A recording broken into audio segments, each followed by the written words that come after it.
अध्यात्म विज्ञान कोई धर्म या संप्रदाय नहीं है, ये स्पिरिचुअल साइंस है जो कुदरत के कानून पर आधारित है।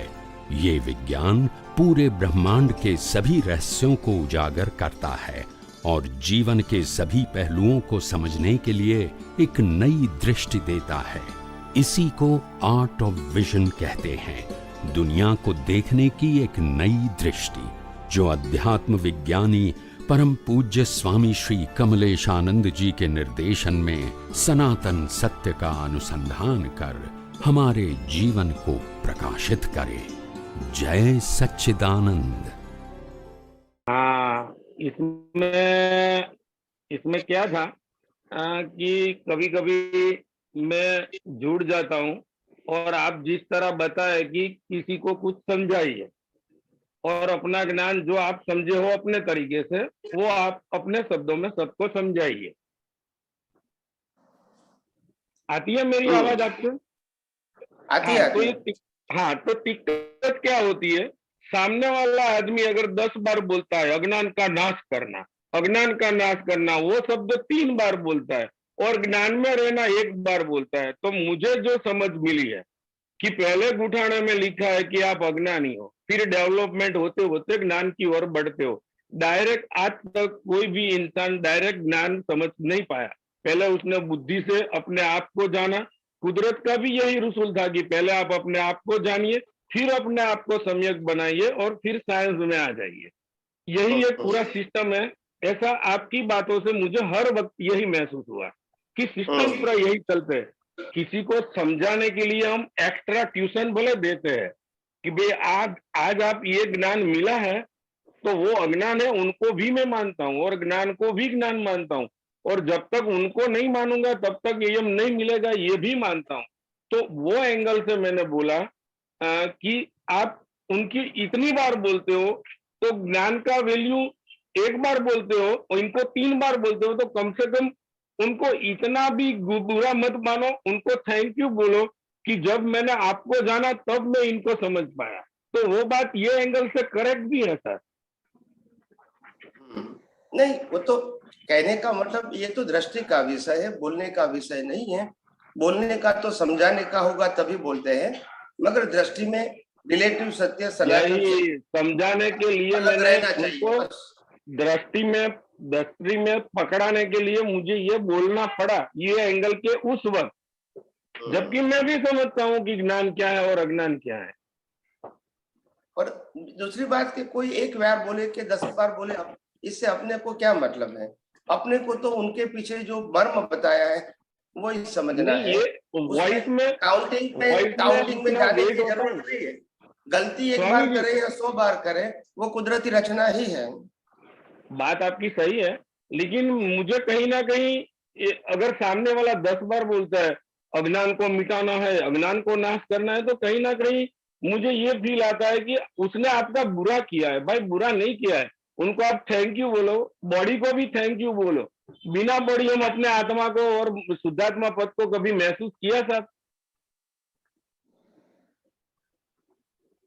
हेलो, हाँ, मैं ये बोलता हूँ कि मानो ये प्रकृति है, वो अलग है, मैं वो भी समझता हूँ, मैं आपकी किसी भी बात को झुटलाता नहीं हूँ, लेकिन मैं इस तरह समझता हूँ थैंक्स टू बॉडी और थैंक्स टू आत्मा कि आप दोनों की वजह से मैं अपने आप को पहचान पाया।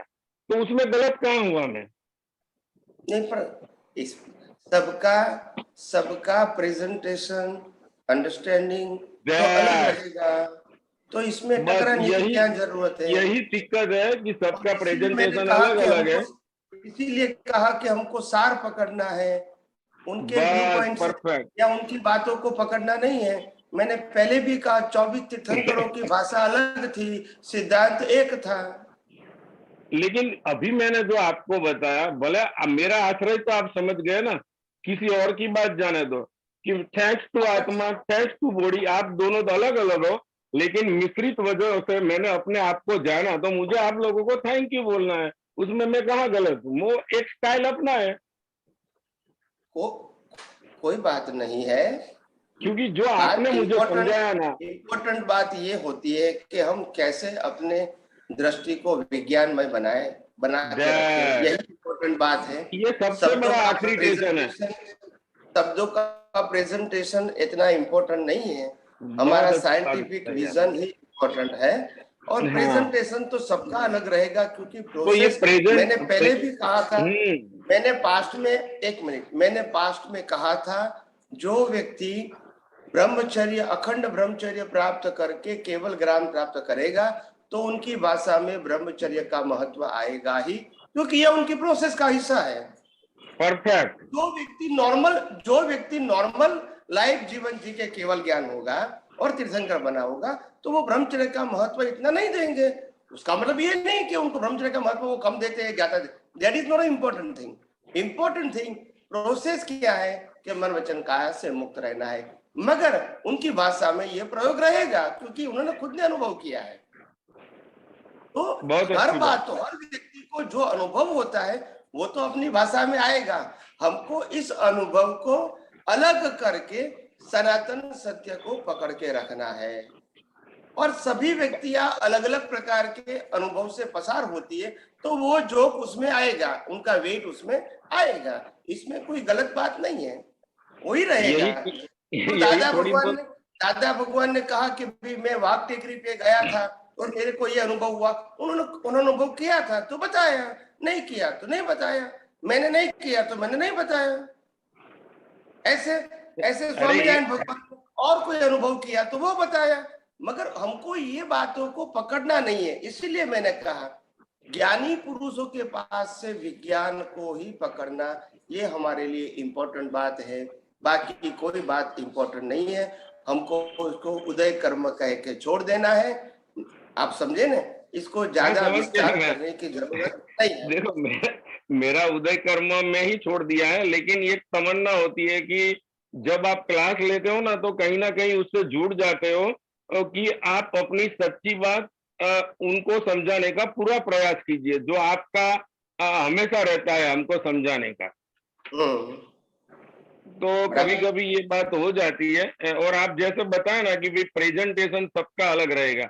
अब परसों बोले दादा भगवान ने लिख दिया कि भाई ये जो है वो कैरी फॉरवर्ड नहीं होता है, आपका नॉलेज कैरी फॉरवर्ड नहीं होगा। और उसी दिन मैंने बोल दिया कि नॉलेज भी कैरी फॉरवर्ड होगा और अनुभव के दौर पे के, मतलब इन लोगों ने नॉलेज का मतलब अलग ले लिया। फिर मुझे आपका वॉइस रिकॉर्डिंग लेके खुलासा भी किया कि इस चीज को आपको नॉलेज मानना है और इस चीज को आपको वेट देना है, उनको जानकारी समझ के छोड़ दीजिए। तो कभी कभी ये होता रहेगा, कोई बात नहीं, करते रहेंगे आपका काम। अच्छा, और कोई प्रश्न है? नहीं, मेरा तो कोई प्रश्न है ही नहीं अभी। ओके।